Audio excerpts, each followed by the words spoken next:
In a huge achievement, a new nuclear fusion world record has just been achieved. This is now an intense competition between the United States and England for nuclear fusion supremacy. Who will win? Or will all of us win? Humanity? I don't know. Hello, my friends. Welcome to the channel. I'm Sam Evans. You're watching the Electric Viking.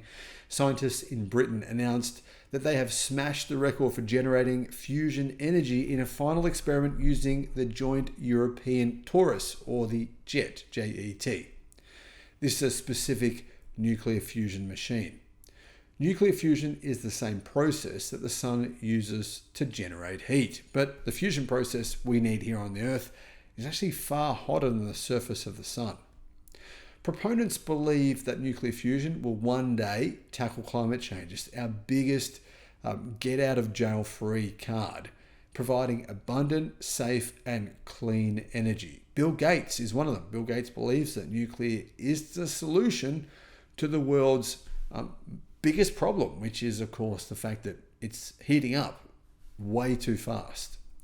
A team at the JET facility near Oxford in central England generated 69 megajoules for 5 seconds using an incredibly tiny 0.2 milligrams of fuel, beating its previous record that it set in 2022 by 10 megajoules. The UK Atomic Energy Authority said that they are now in front of the United States. Is that technically true? Well, yes and no. That's enough power, though, for around 41,000 homes for 5 seconds. From, the tiniest bit of nuclear fuel that you can possibly in fact, you would barely be able to see this. Its final experiment will be conducted at the JET site using a different donut-shaped machine called a tokamak. JET has operated as close to power plant conditions as is possible with today's facilities, and its legacy will be pervasive in all future power plants, said the company's chairman. Now, this is what's so intriguing about this. The company is basically saying that this is the way that nuclear power plants will operate in the future. It's entirely different to what we have today.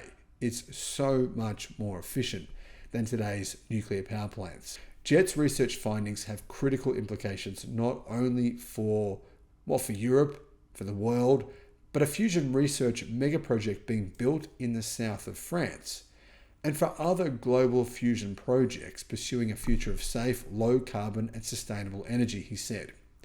And realistically, the world has continued to say, scientists have said that nuclear fusion power plants are 10 years away, but they've been saying this for the last 80 years.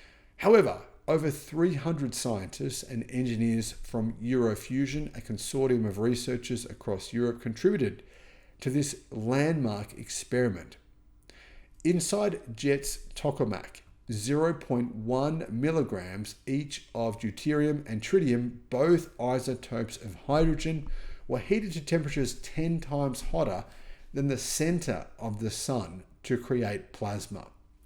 It sounds like a huge amount of energy would have to go into heating the deuterium and the tritium, and there is a lot, but the fact that we can create a surplus of energy from having to heat it to 10 times hotter than the center of the sun with massive radars proves that to some degree we have solved the nuclear fusion challenge.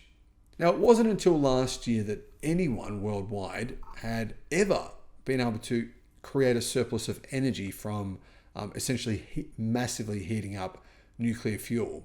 But it was first done last year by the US government. Now, this mixture is held in place using magnets as it spins around, fusing and releasing tremendous energy as heat. Fusion is inherently safe in that it cannot start a runaway process, say proponents of nuclear fusion. Now, people who are, against nuclear, they might say otherwise. But realistically, I'm not convinced of its safety. And the reason I say this is that when you have to heat something up to 10 times hotter than the center of the sun, surely there has to be some risk involved, right? Is there? What do you guys think? Deuterium is freely available in salt water, while tritium can be harvested as a byproduct of nuclear fission. Using equivalent weights, it releases nearly 4 million times more energy than burning coal, oil, or gas, and the only waste product is helium. Despite the new record, jet did not generate more energy than was put into producing it. So that's the problem here.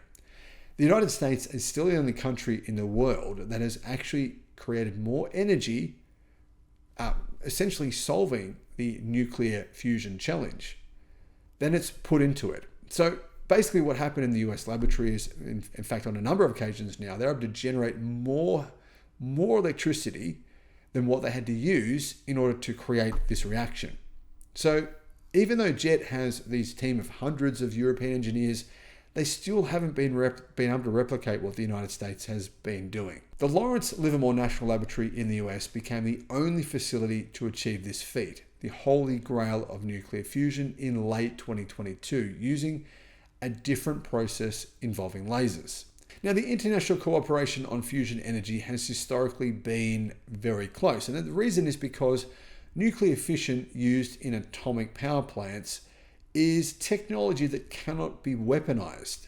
The France-based mega project also involves China, the European Union, India, Japan, South Korea, Russia, and the United States. Guys, what are your thoughts on this? Do you believe that nuclear could be the solution to the world's problems? Do you agree with Bill Gates? Do you disagree? I personally believe it's actually not necessary. I think that the declining cost of batteries, solar, and wind make nuclear fusion irrelevant. But I do think nuclear fusion is absolutely fascinating and exciting, but maybe not really commercially viable. Thanks for watching.